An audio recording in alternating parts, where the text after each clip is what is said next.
Welcome to another video. আমরা এই কিছুদিন ধরে বিভিন্ন ক্লাসে সেন্টেন্সের বিভিন্ন ভাগ আমরা শিখেছি। তো সেই সেন্টেন্সের ভাগগুলো আমরা 5 প্রকারের শিখেছি। তাদের ফাংশন অনুযায়ী, ভাব অনুযায়ী, বাক্যের বিভিন্ন কার্যকারিতা অনুযায়ী আমরা 5 রকমের বাক্য পেয়েছি: অ্যাসার্টিভ, ইম্পারেটিভ, ইন্টারোগেটিভ, অপটেটিভ এবং এক্সক্লামেটরি। আজকের ক্লাসে ওই সেন্টেন্সেরই আমরা গঠনগত ভাগটা দেখে নেব। অর্থাৎ একটা অ্যাসার্টিভ বাক্য আমরা মোটামুটি 3টে উপায়ে লিখতে পারি। যেমন উদাহরণস্বরূপ, the man is poor but honest. অর্থাৎ লোকটি দরিদ্র হলেও দরিদ্র কিন্তু সৎ। এই বাক্যটা যদি আমরা একটু অন্যভাবে লিখি, দো দ্য ম্যান ইজ পুয়ার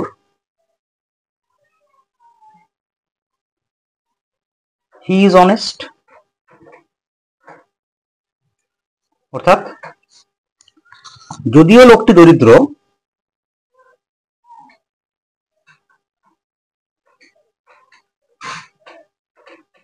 তবুও সে সৎ। আর এই বাক্যটাকে আমরা আরো একভাবে লিখতে পারি, in spite of his poverty the man is honest। ঠিক না? তাহলে একটা বাক্যকেই, মানে এগুলো আমি সবই কিন্তু আমরা অ্যাসার্টিভ বাক্য লিখেছি। এটাও অ্যাসার্টিভ, এটাও অ্যাসার্টিভ, এটাও অ্যাসার্টিভ। এখানে অর্থটা দাঁড়াচ্ছে, লোকটি দারিদ্র সত্ত্বেও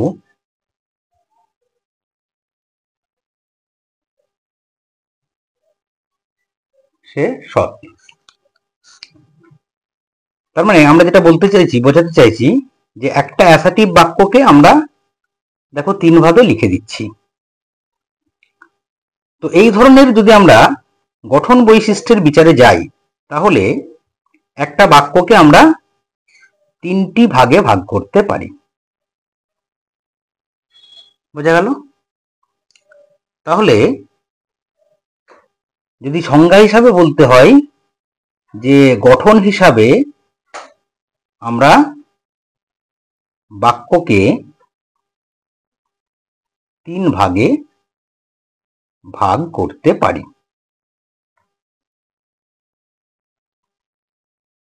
ঠিক আছে? সেগুলোর নাম কি?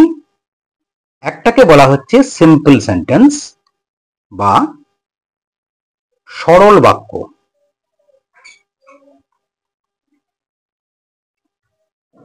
2 নম্বরে হচ্ছে কমপ্লেক্স সেন্টেন্স বা জটিল বাক্য। আর 3 নম্বরে হচ্ছে কম্পাউন্ড সেন্টেন্স বা যৌগিক বাক্য। সরল বাক্য, জটিল বাক্য ও যৌগিক বাক্য। Simple, complex and compound. তাহলে বিষয়টা ক্লিয়ার হলো যে আমরা একটা বাক্যকেই বিভিন্ন ভাবে লিখতে পারি। তো এবার আমরা এগুলো সম্পর্কে আলাদা আলাদা করে জানবো। সিম্পল সেন্টেন্স কি, কমপ্লেক্স সেন্টেন্সই বা কি, আবার কম্পাউন্ড সেন্টেন্সই বা কি। তো সেই সম্পর্কে আজকে আমাদের ক্লাস। আমরা প্রথমে আসবো সিম্পল সেন্টেন্সে।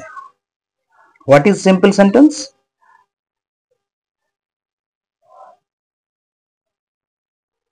না, সিম্পল সেন্টেন্সের ডেফিনিশন হলো a sentence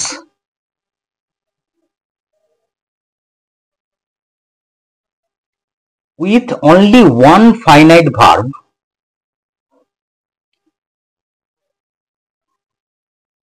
is called a simple sentence।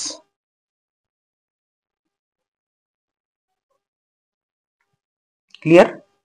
অর্থাৎ একটা বাক্য যার মধ্যে কেবল একটি মাত্র ফাইনাইট ভার্ব রয়েছে, একটি মাত্র ফাইনাইট ভার্ব বা যেটাকে বাংলায় বলে সমাপিকা ক্রিয়া, ঠিক আছে, একটি মাত্র ফাইনাইট ভার্ব বা সমাপিকা ক্রিয়া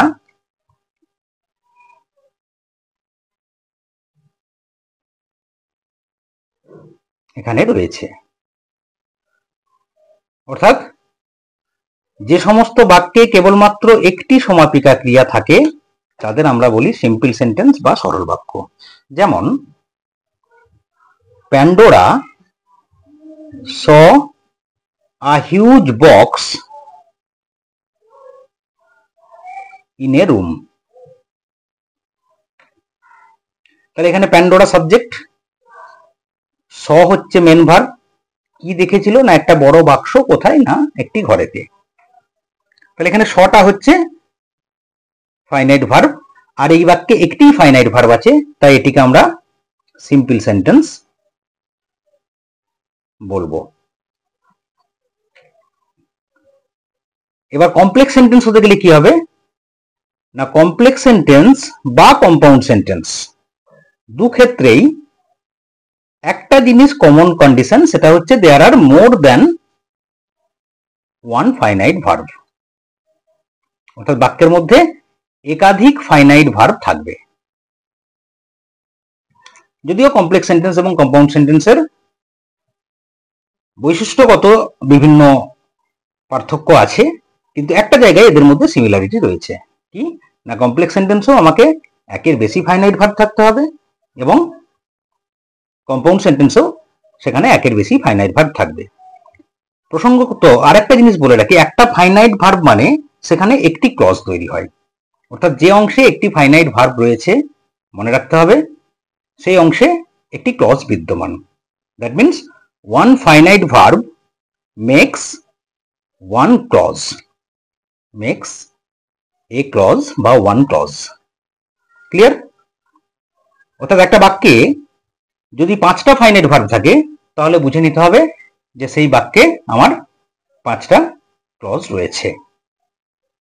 তাহলে কমপ্লেক্স সেন্টেন্সের আমরা সংজ্ঞা কি বলবো না, কমপ্লেক্স সেন্টেন্স হবে সেই সেন্টেন্স যেগুলোতে একাধিক ক্লজ থাকবে, যার মধ্যে একটি আবার মেন ক্লজ এবং অন্যটি সাবঅর্ডিনেট ক্লজ, অন্যটি বা অন্যগুলি।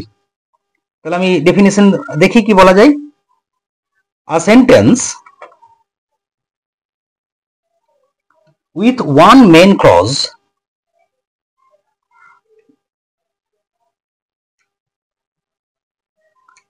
and one or more subordinate clauses, subordinate clause বা clauses is called a complex sentence. Clear? অর্থাৎ ধরা যাক কোনো একটি বাক্যে 3টি ক্লজ রয়েছে, তাহলে 3টি ক্লজ মানে সেখানে মেন ক্লজ কটি থাকবে, এই জায়গাটা একটু ভালো করে বোঝার আছে। সেখানে মেন ক্লজ কিন্তু একটিই থাকবে।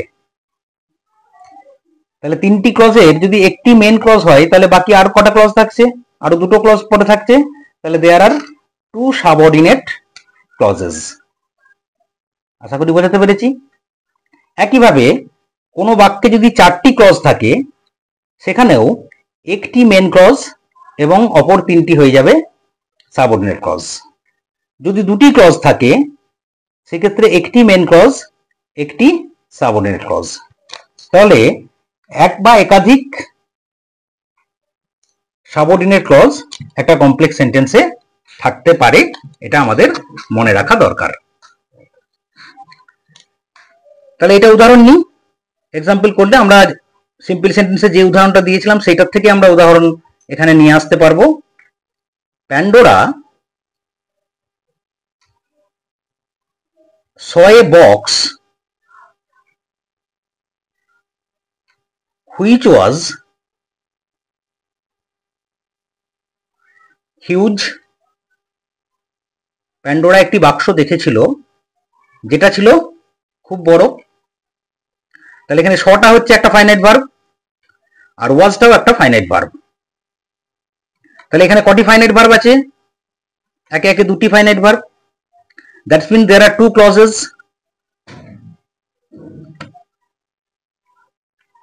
Between whom one is main clause and the other is subordinate clause. তাহলে এই বাক্যটাতে একটি মেন ক্লজ আছে, একটি সাবঅর্ডিনেট ক্লজ আছে, অতএব এটি কি একটি কমপ্লেক্স সেন্টেন্সের উদাহরণ। আশা করি বোঝানো গেছে। নেক্সট আসছে কম্পাউন্ড সেন্টেন্স।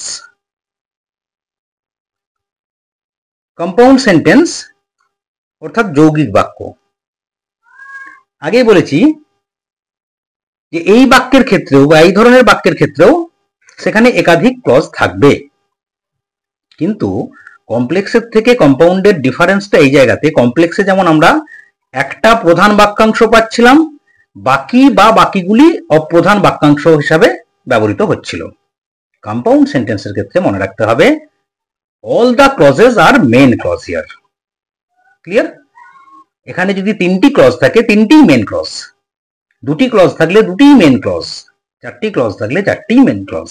তাহলে sentence with two or more main clauses may be called, rather are called compound sentence.